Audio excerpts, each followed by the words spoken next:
It seems the world's weather has gone completely crazy. This year, Britain has seen record-breaking highs and lows. Seriously, this is like a horror movie. A beast from the east. Just digging out one of the gritters. Everyone tomorrow, stay at home. And a blistering heat wave. Look at the state of the roads here, melted tar.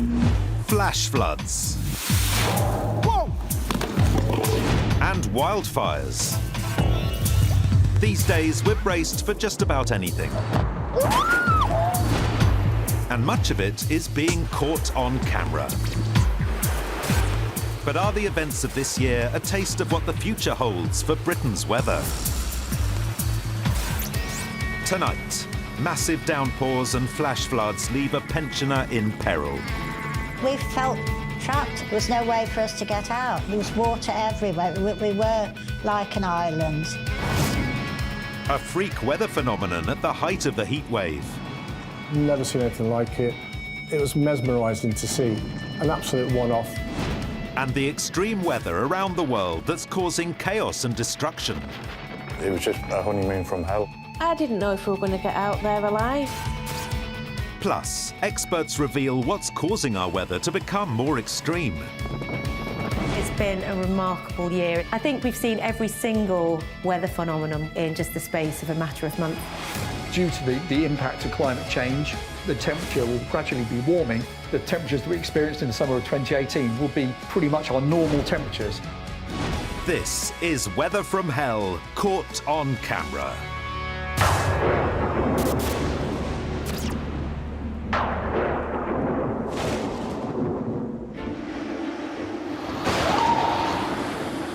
British weather is notoriously unpredictable.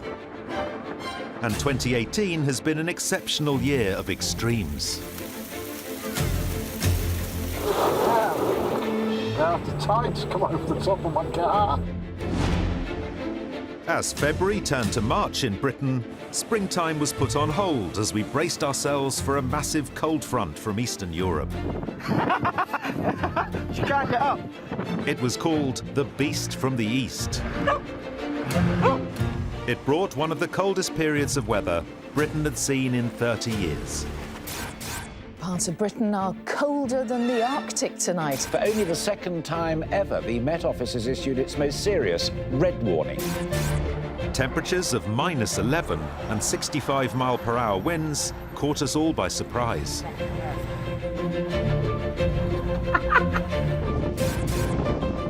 So, what caused the blizzard-like conditions and bone-chilling temperatures?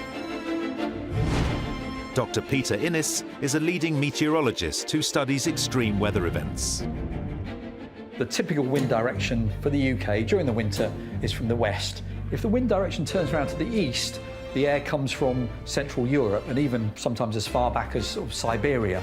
So very cold, dry air coming across the UK over a period of several weeks gives us that really biting cold weather where the wind feels like it's blowing right through you. We ain't getting much further. Oh my God. Whoa, it's crazy. As the beast attacked, a full-scale whiteout cut off whole communities. And more than 1,000 schools were closed across the country. To add to the chaos, the beast from the east then collided with Atlantic storm Emma, which had blown in from the south. Together they created the ultimate weather bomb, stopping motorists. I don't want us to get stuck. How can they get through then? And rail passengers in their tracks. We've just been stuck on a train for about 2.5 hours. Luckily now we can walk down the tracks. The country was at a standstill. For weather presenter and meteorologist Lucy Verasamy, the conditions were the most extreme she'd ever experienced. To exacerbate the cold, snowy conditions that we already had across the country, we then had a low pressure system form to the southwest of Europe. It was named by the Portuguese Met surfers as Storm Emma, and it got tangled up within our cold air, so produced even more snow.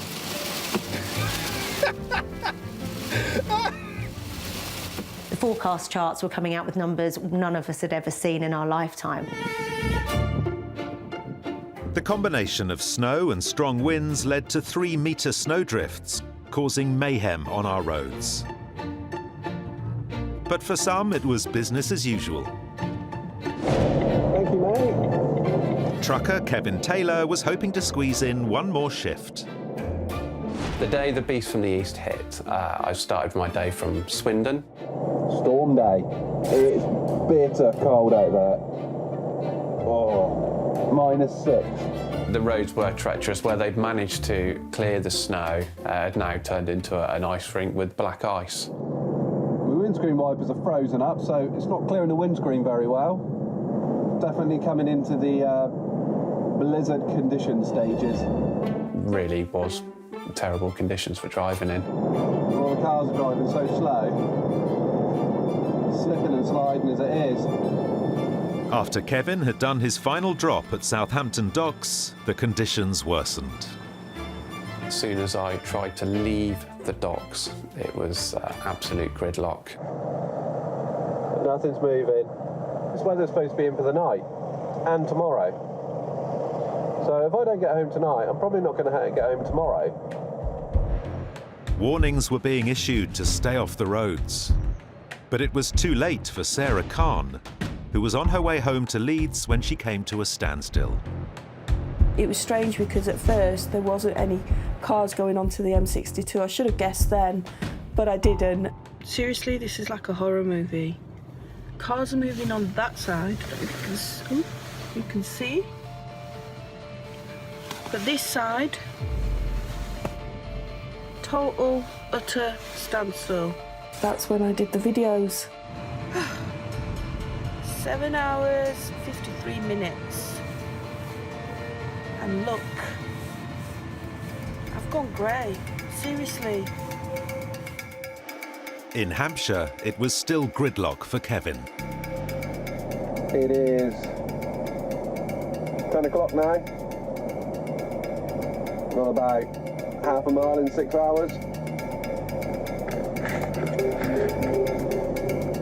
There was lots of emergency vehicles racing about all over the place. Kevin and Sarah weren't the only motorists trapped in their vehicles. Across the country, the snow and freezing temperatures were wreaking havoc on the roads. Conditions were so bad, the next few days would see an estimated 8,000 collisions. The emergency services were struggling to cope. I've just read from Hampshire Police saying, #831, we've requested military assistance and are on scene with our partners and are working to get people out as soon as possible. By now, Kevin had been trapped for 6 hours, but at least he wasn't about to go hungry. I had lots of supplies, I had lots of water, and I carried lots of dry food with me. Noodles in a cup. I ain't gonna starve. So I was rummaging in the back seat and I found some chocolate biscuits. Look at that! Oh my days, it was like heaven. Happy Bunny, I'm rationing them, so I'm gonna have half a bar now, which is 9.56, and then I'll have the other half at 9.59. A full 24 hours after setting off from Swindon, Kevin finally arrived back home. We're here! 4:30, and we finally made it back to the yard. Meanwhile, Sarah's epic commute was also coming to a close. Guess who's home? I made it! The whole thing took 19 hours. I was so chuffed to get home. I could have travelled round the world for 19 hours. M62 horror story over. The beast from the east caused chaos across the country. And the roads became a nightmare.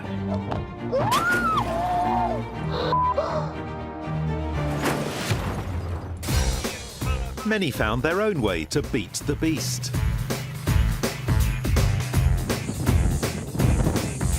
Whoa. although some were more successful than others.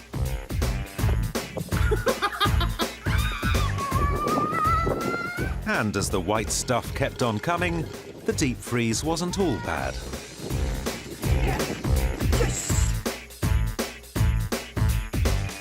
Oh, wow. Cute.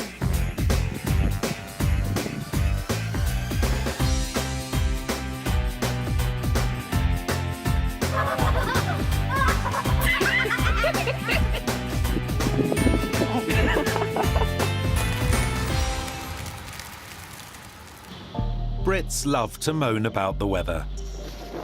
If it's not too cold and windy, awful out there at the moment. I would hate to be in one of those tents at the moment. It's too hot. It's 9:30 in the morning and it is 26 degrees.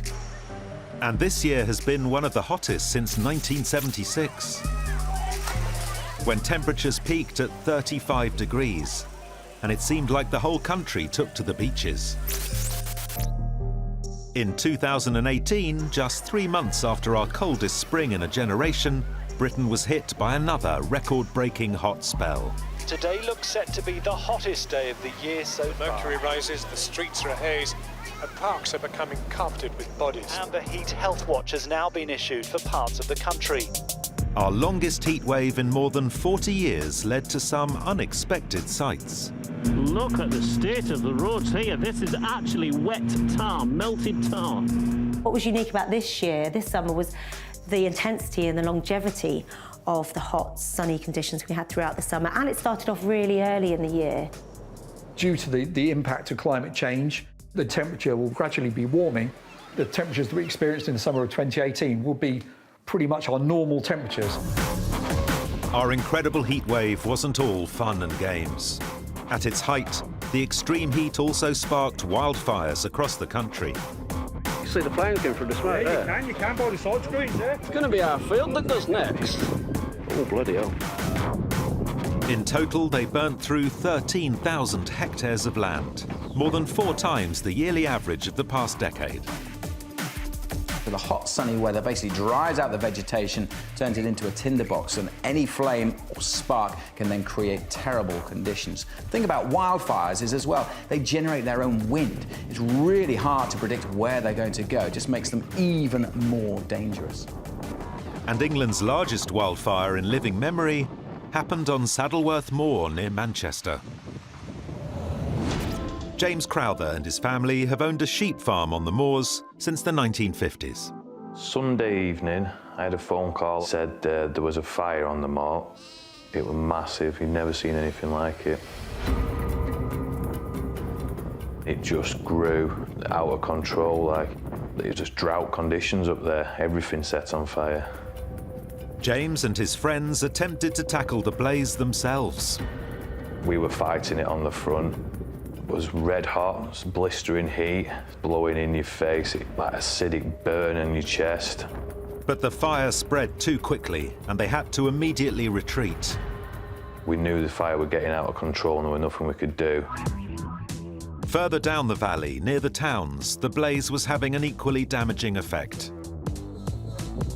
The only way to describe it was a ring of fire. It was all around us. Literally from 10 o'clock to 11 o'clock, I would say, it burnt the whole length of the hill. For resident Sean Quamby, who lives at the foot of the moors, the fire was getting too close for comfort. The suffocating smoke was becoming a major problem. It was thick. If you could stick your hand in front of your face, it was probably about as far as you could see. The condition became really bad. You needed to cover your mouth in order to be able to actually get a good breath. Literally wet towels at the bottom of the doors to seal your windows shut. There was no other way to really keep it out. At its peak, the wildfire covered 7 square miles of moorland. Helicopters were sent to help firefighters tackle the blaze. Pilot Guy Hitchens and his crew were the first to respond. I've been working on these sorts of operations for 6 or 7 years, and we've never really seen anything of quite this magnitude before. This footage from his helicopter captures the devastation on the ground below. You go in expecting, obviously, not good things, but to see the extent of the smoke and how far it was burning was quite horrific. Back on the ground, with dry conditions and the wind fanning the flames, the situation was becoming more dangerous. We knew we had to get the sheep off the moorland before the fire burnt through and trapped them against fences and killed them all. James and his team had to find a way to get there as fast as possible.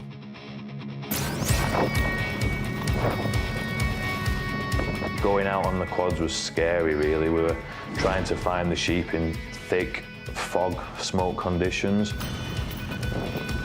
And we hit the front of the fire, we hit the flames, and we nearly burnt the quad bikes. We found a 10-metre break in the flames and shot through and could see where we were going to get the sheep. Thanks to James's quick thinking with the quad bikes, they managed to round up 400 sheep. From above the smoke, Guy was doing his best to tackle the blaze. We'll come in with the bucket around about 15 to 20 feet and we'll almost come to a hover directly above and just drop 500 litres straight on it. Not only got to attack the fire front, we've got to try and protect the ground crews as well. Along with Guy and the other helicopter crews, it took 160 firefighters and 100 military personnel 3 weeks to contain the blaze.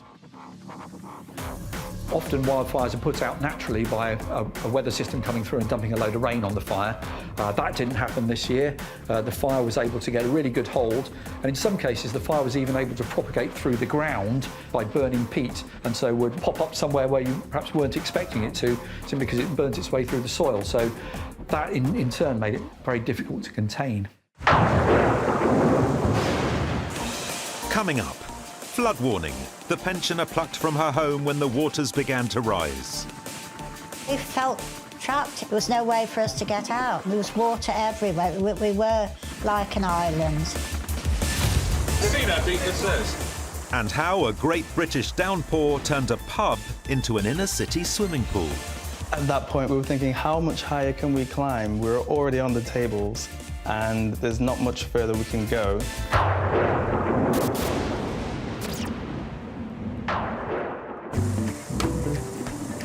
If there's one thing Britain does well, it's rain.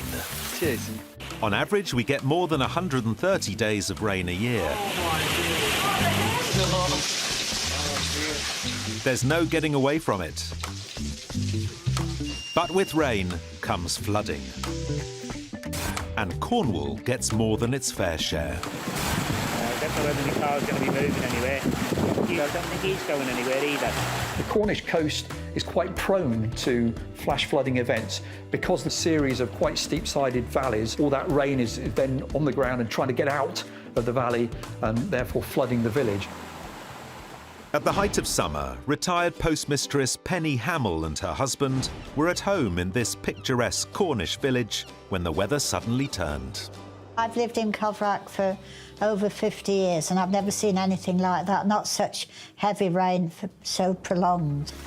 Unusually high rainfall on the hills surrounding Coverack started pouring into the village. When the water started coming down the front path, then I realised it was more than just an ordinary rain shower, and it just went on and on. In just 3 hours, 2 weeks' rain had fallen. Enough to fill 200 Olympic-sized swimming pools. Once the back door got broken in, then it was 5 or 10 minutes and we had to get out of the room.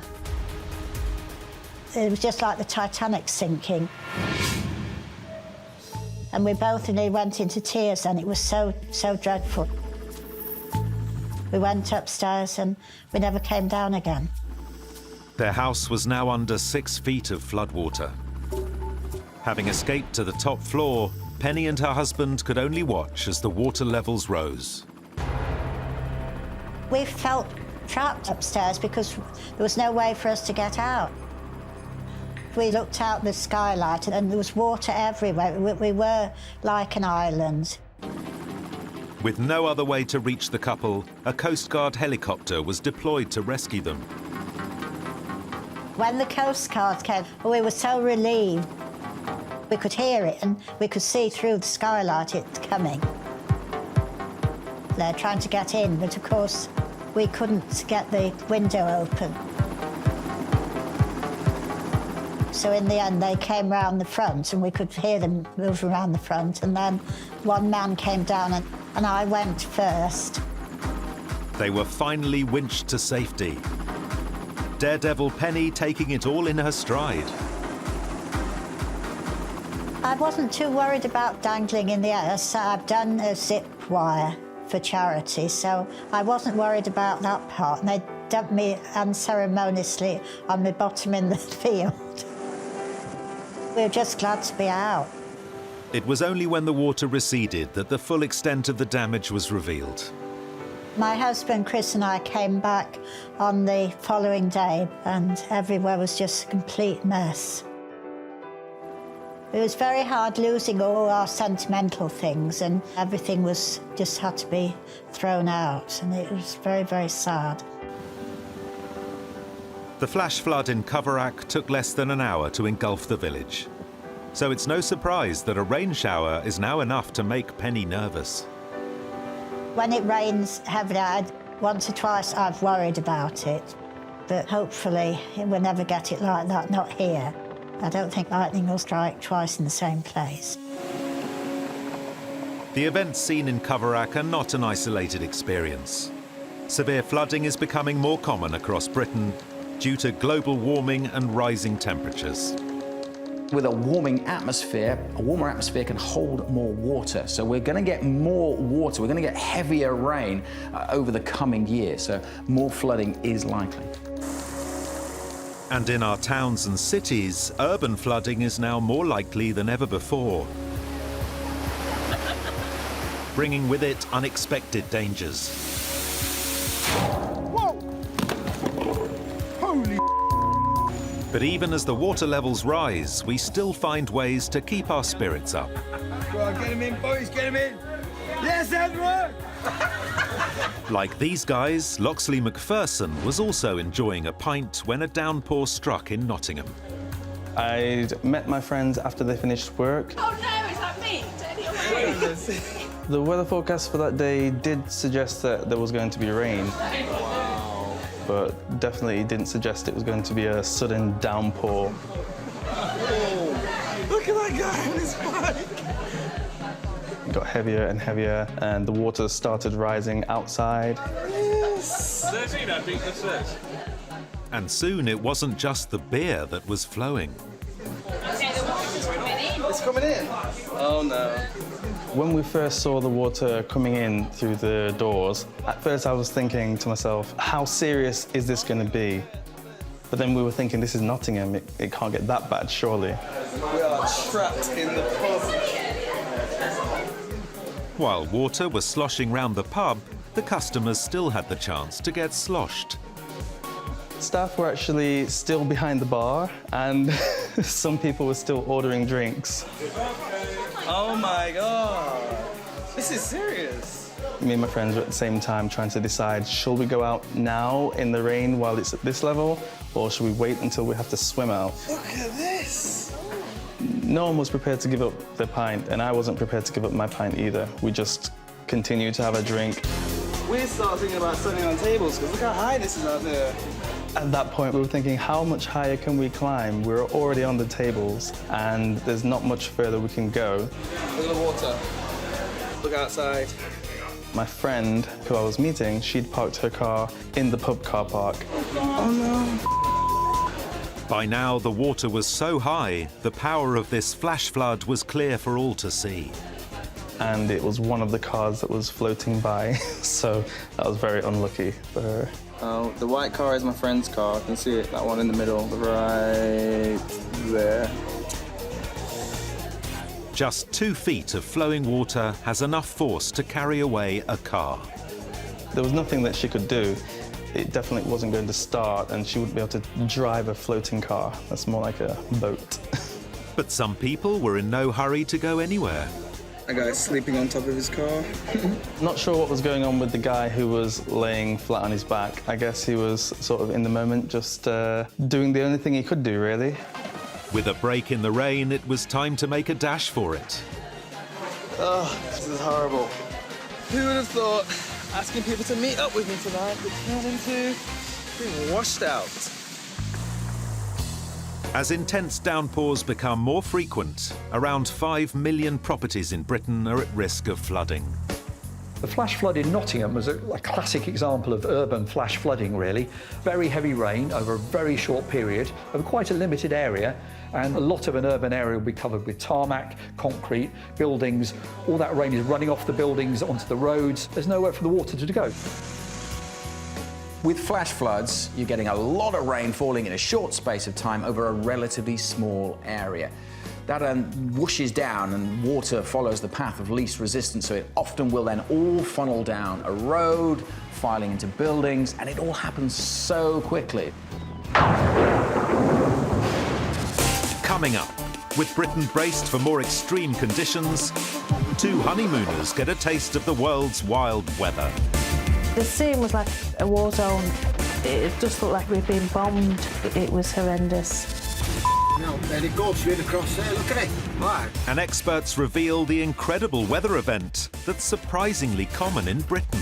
We actually see more tornadoes per square mile than the US.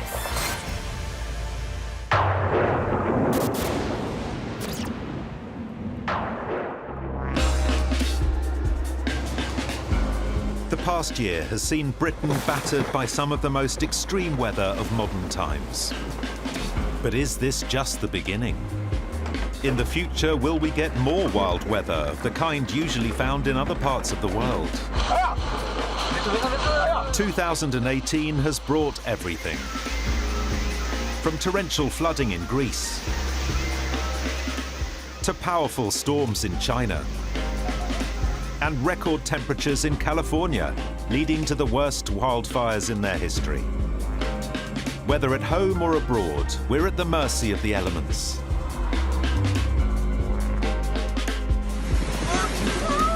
And some of nature's most extreme offerings are hurricanes, typhoons, and cyclones.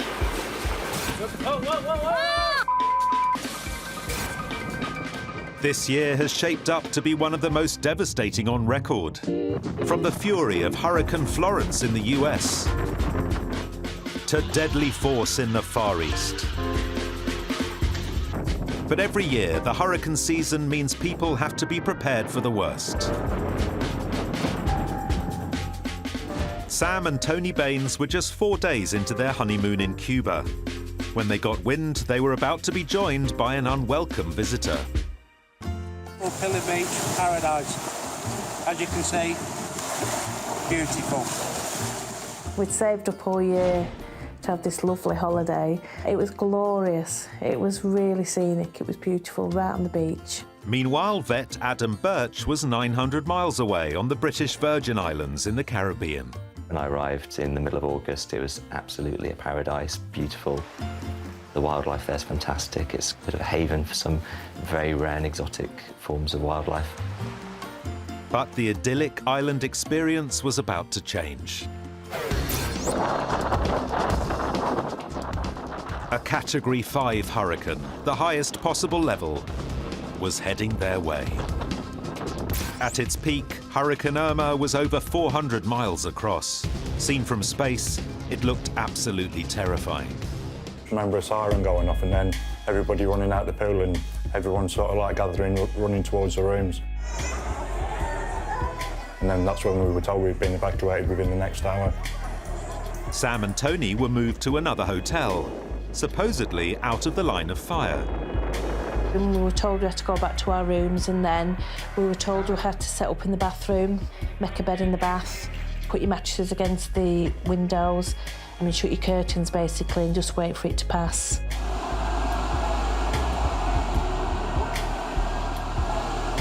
We'd hear lots of banging, lots of noise. They'd actually locked the doors so we couldn't get out into the foyer. So we were just on lockdown in our rooms. It was the same situation hundreds of miles away on the British Virgin Islands. Adam and his friends barricaded themselves in and braced themselves for the worst. quite a scary moment, realising that most of our houses had got no shutters on, no thing was boarded up. We didn't really know how serious it would be because none of us had ever experienced anything like that before. The wind started picking up and it felt at first nothing more than maybe a light breeze, gradually getting stronger. Got to the point where things started to shake. The sound that you hear when the hurricane hits is absolutely terrifying. You can't hear yourself think, it's ridiculously loud. 180-mile-an-hour winds left a trail of devastation for hundreds of miles, across 11 Caribbean countries over 3 days. The whole roof's coming off at the top. The wind got up, the trees started snapping and things were flying everywhere. Coconuts reacted like ballistic missiles just hitting into the walls and rain was coming in. And then when you get into the eye, it just went deathly calm, just absolutely flat, nothing. It's very scary. As the eye of the storm, the calmest part of the hurricane, passed over the island, it brought with it 2 hours of respite. But the nightmare wasn't over yet. At the second wall of the hurricane, it's immediate, incredibly strong winds in the completely opposite direction that just tears up anything that's been loosened, and everything just goes flying. The hurricane shutters were ripped physically from the walls. We were worried then about the windows breaking. It's not knowing what's going on outside and how long it's going to last and what's going to fly off next, and whether in a moment's time the roof is going to disappear and you're going to be sucked out with it. Those super wind speeds made Irma the strongest Atlantic hurricane in history. Very frightening it was. You started getting frightened, then you didn't show it at first, did you? But no. We were sort of saying, right, is this it? Could hear everything battering outside, the buildings crashing down. I think you forget it's your honeymoon and you go into survival mode. I didn't know if we were going to get out there alive. I believe it was real. We just thought it was just a honeymoon from hell, or it was turning into that. We just wanted to go home. In the British Virgin Islands, after 24 hours of taking cover, it was finally safe for Adam to go outside. The whole road, everything was just completely demolished. It was like a nuclear bomb had gone off. Trees had been uprooted. I've never seen anything like it. To actually live through it, to experience it as it's happening, is just indescribable. In Cuba, Sam and Tony's ordeal lasted for nearly 2 days. The scene was like a war zone. It just looked like we'd been bombed. There was so much debris about, it was horrendous. Irma left a trail of devastation which it's estimated will cost more than £120 billion to clear up. Over its life cycle, a hurricane can expend as much energy as 10,000 nuclear bombs. The intensity was the key factor. Winds of 180 miles an hour, one of the strongest storms ever recorded in the Atlantic basin, and it was a record breaker in terms of just the length of those powerful winds. Sadly, last year, Hurricane Irma very much took the path through some of the most populated destinations and holiday hotspots, causing huge amounts of destruction. It really was such a powerful storm with such a long shelf life. It was simply gaining more energy as it went through the warm waters of the Caribbean. A storm of this force is enough to put a strain on any relationship. I was getting a little bit moody with Sam because it was her idea to go to Cuba in the first place. So. Absolutely ripping it down here. Oh, I did think of divorce. Some of the damage that Irma did. A hurricane is formed by a ferocious combination of winds of at least 74 miles an hour and warm tropical waters. You don't get hurricanes around the UK because the water's too cold. They only form in the tropics. You need that very warm water. You need lots of water vapour in the atmosphere as well, and that allows clouds to build up and gradually develop into this revolving tropical storm that we see on satellite pictures. Hurricanes, typhoons and cyclones are all monster storms that can form over tropical waters. There is basically no difference between a hurricane, a typhoon and a cyclone. They're the same storm systems, they're just given different names depending on where they appear in the world. So in the Atlantic, it's a hurricane. Across the date line, it becomes a typhoon. One country well known for having typhoons is Japan, with an average of 11 a year. Ben Sharp was visiting a friend in central Osaka when they became trapped by Typhoon Jebi. I was in the shopping centre filming out into the square. You could see like these big trees, it was like bending them over, snapping off branches.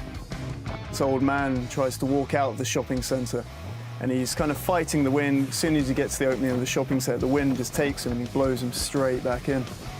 There was like big cars, so just being abandoned, and you could see them wobbling in the wind and car doors being snapped off. All the debris that was flying about. You could hear it, like metal hitting metal, like trees hitting cars. Wind was really ferocious, and it was at that moment that's when I realised that we needed to get back to a proper shelter. Ben and his friend had little protection against the intense winds battering the building. There was definitely the possibility of not getting out of there did cross my mind several times.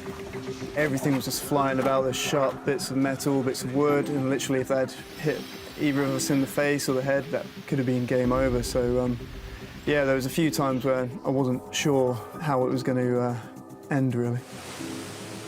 We kind of just waited for our time and then decided to run across the road. And as we did that, this big kind of 6-metre curved sign just kind of shot past us on the pavement, so it literally just missed that. Osaka actually turned out to be the worst hit part of Japan by the typhoon. Such a beautiful city, and just seeing a place like that torn apart so easily by the weather was pretty shocking. Typhoon Jebi was the most powerful storm to hit the country in 25 years. With wind speeds of more than 130 miles per hour, it made light work of flipping trucks and ripping buildings apart. It was the latest in a string of extreme weather events to hit Japan in summer 2018.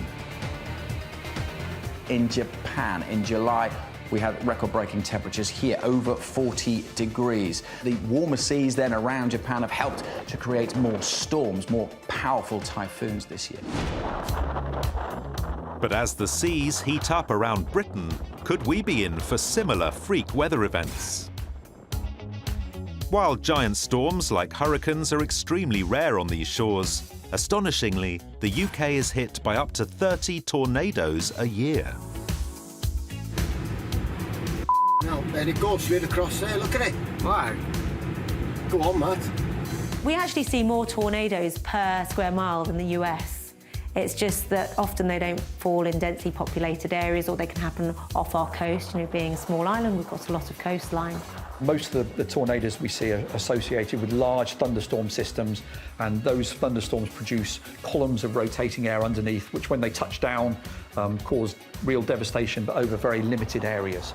They generate the strongest winds that we ever record on the planet, in some extreme cases close to 300 miles an hour. Now, we don't get tornadoes of that size in the UK, but we do get quite a few, actually. Wow, look at it spinning. Coming up, beware, Firenado, the freak inferno at the height of the heatwave. I've never seen anything like it. It was mesmerising to see, but to see this is an absolute one-off. And tips on staying cool when the temperature rises. Look, there's beers in here, everything. It's perfect. Yeah, apart from the fact that it's in my living room.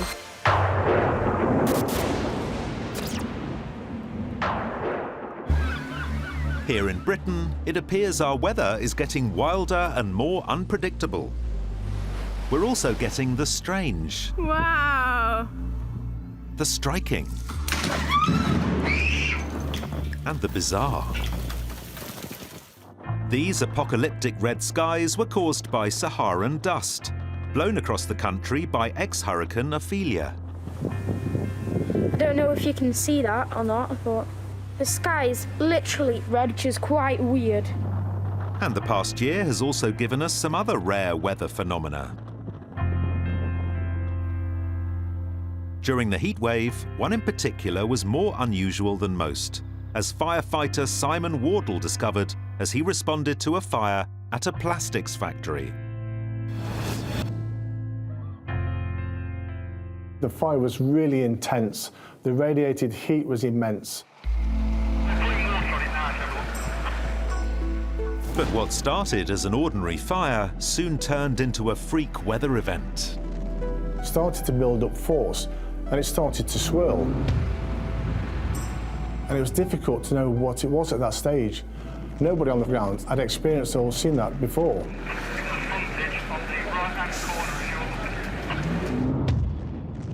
I think it reached a height of probably around 50 feet. I've never seen anything like it. It was mesmerising to see.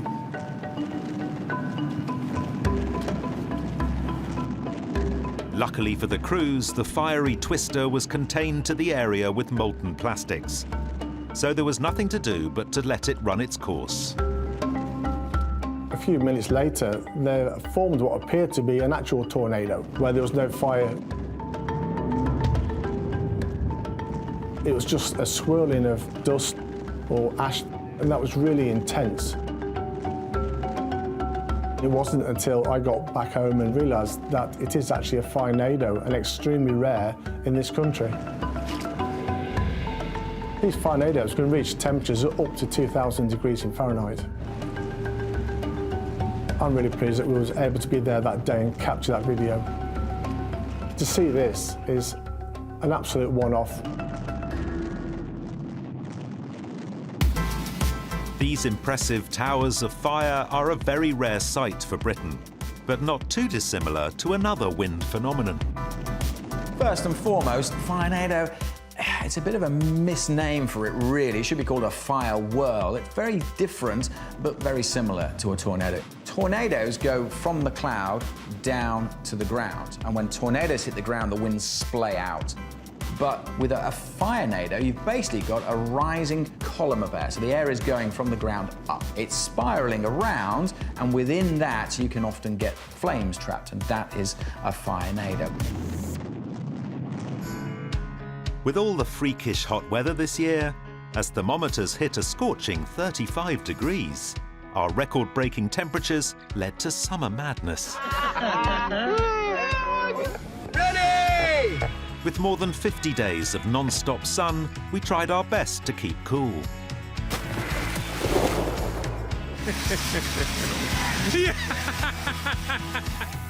And it wasn't just us feeling the heat. Our four-legged friends weren't doing much better. This little guy tried everything to beat the heat,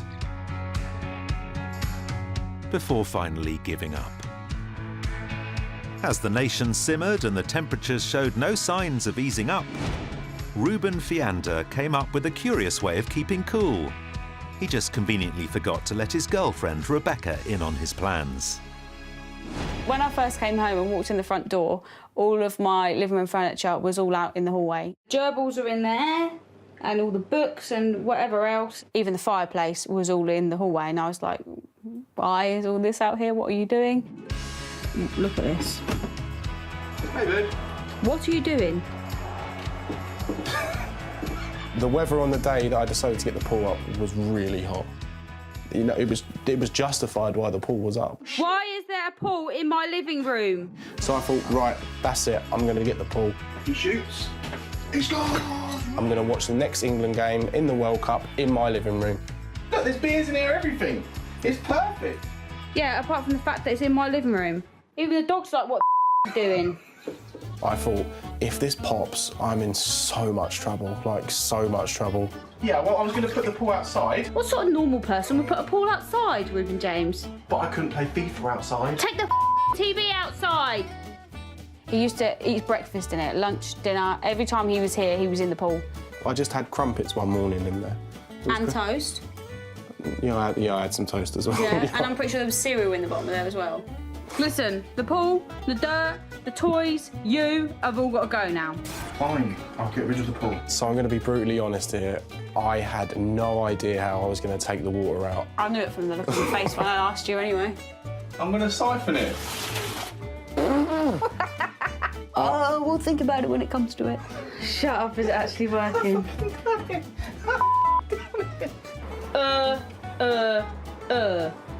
The pool is currently in a box in the cupboard. Where it's staying. But the thing is, I walk past the cupboard and I swear I can hear the pool calling me. It's like, Ruben, Ruben, put me back up. Put me back up. No, the pool's not going back up. It's not going back up. We're having a party because that's out of my living room. Whoop, whoop. Even though we crave the heat, when it finally arrives, keeping cool is a struggle. And if you think going abroad is the solution, there's no escaping our extreme weather. Damn! Hey! Oh, shit!